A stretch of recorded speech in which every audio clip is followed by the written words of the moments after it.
It is the year 1870, and the great American plains offer a vast open region for a new tide of settlement. With few streams and little water, the plains are nonetheless rich in deep, fertile soil. And there is room here, room for a man to farm, room to carve out a new life, room to breathe. At least that's how the Carter family see it. Theirs is a pioneer heritage. For their forebears, it was on to Ohio, then Indiana, then Illinois, and now it is the western plains that beckon. Once it was the pack horse, later the flatboat. Now it is oxen and wagons that carry the pioneers west. The father fought at Tippecanoe. The son was with Meade at Gettysburg. The mother confronted forest trails. The daughter faces the lonely plains. And for the Carter children, there are frontiers yet unknown. The American faith travels westward in the prairie schooner. There are pauses in the journey. Each night, pioneers and oxen must have rest and food and water. Thus, while mother and children prepare a supper of long familiar cornmeal mush, father leads the weary oxen to the banks of a nearby stream. And now, with supper nearly ready, Mr. Carter ties the animals to a tethering stake for the night and joins in the simple meal. Long days on the trail make the hardiest food most welcome. But from a distant ridge, a settler, Mr. Crawford, notices the Carter camp. That means a visit. Ma, see them campers over there? I think we ought to take something to them. It is lonely on the plains in 1870, very lonely. News from back east is always welcome. To settlers like the Crawfords, a visit to a newcomer is to relive their own journey west and to foresee needs and emergencies that will confront oncoming pioneers. Strangers in all but their sharing of a common heritage and a common destiny, established settlers and new arrivals greet each other with warmth and genuine friendship. We saw your camp from the house and kind of wanted to come over and talk. Gets awful lonesome out here. Glad you came. Come over and sit down. Yes, it is good to be with one's own kind again. Where are you from? Illinois. How long you been on the way? About 8 weeks now. Yes, my husband filed his claim last spring and came back for the children and me in July.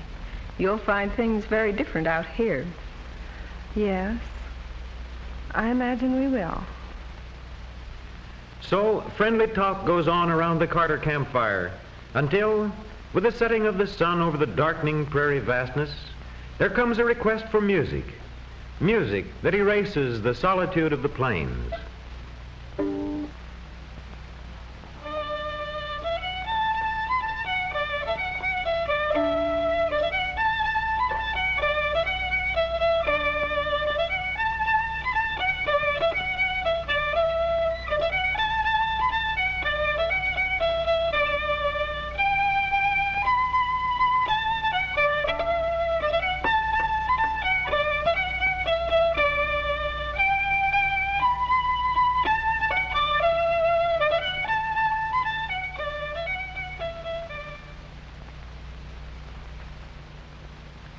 The days pass, and steadily the Carters press on westward.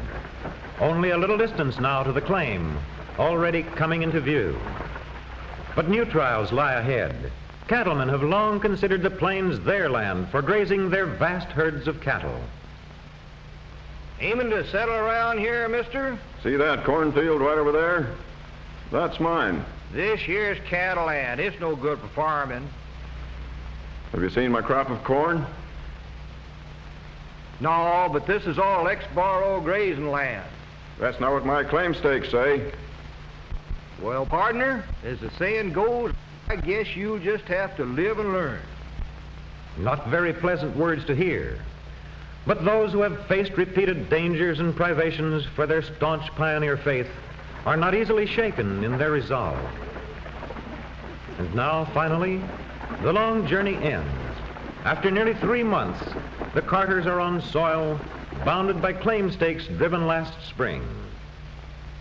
Past are the hazards of the trail, unknown streams, the dreary monotony of day after day under the blazing sun.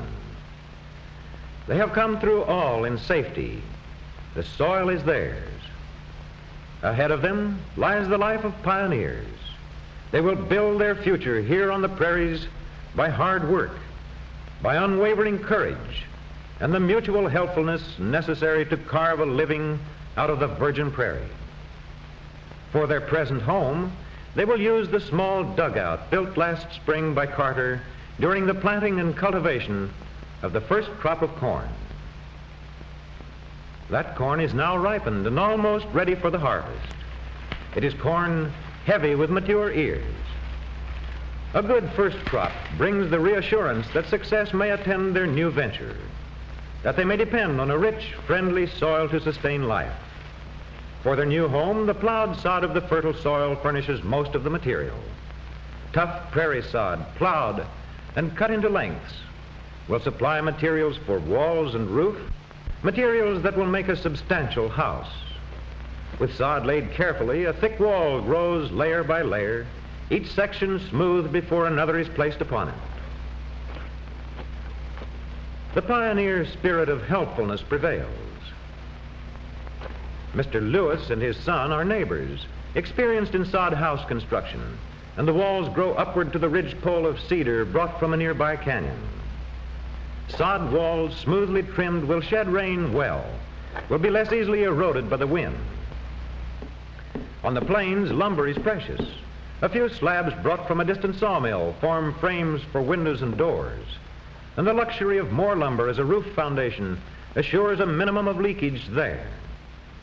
At once, the new home is circled by a fire guard, 2 plowed rings of several furrows each.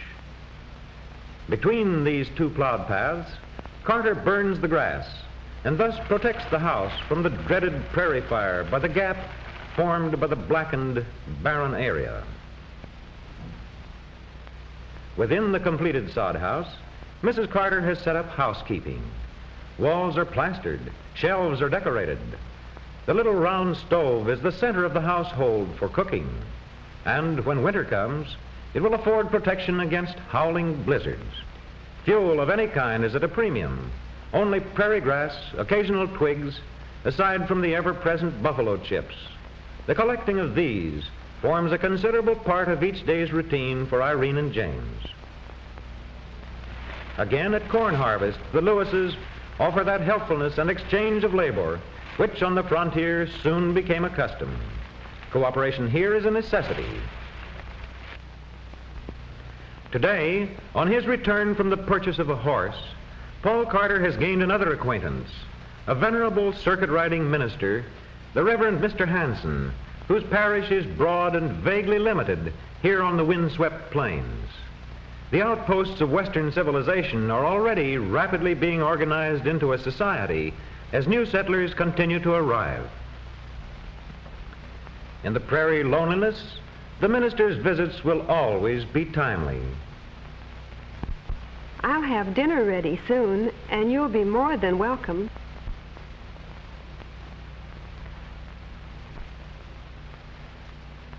They tell me you're going to have a new school around here. Yes, putting up a building down there about 2 miles. Children will be starting in soon.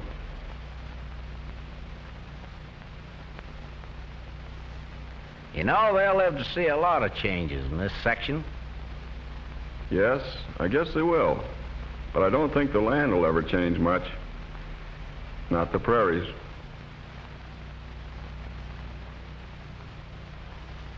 Paul, maybe Brother Hanson here would like to hear some music. Yes, ma'am. We need music out here. Music to ward off loneliness. Music to sustain the high courage needed by dauntless pioneers in their conquest of the plains.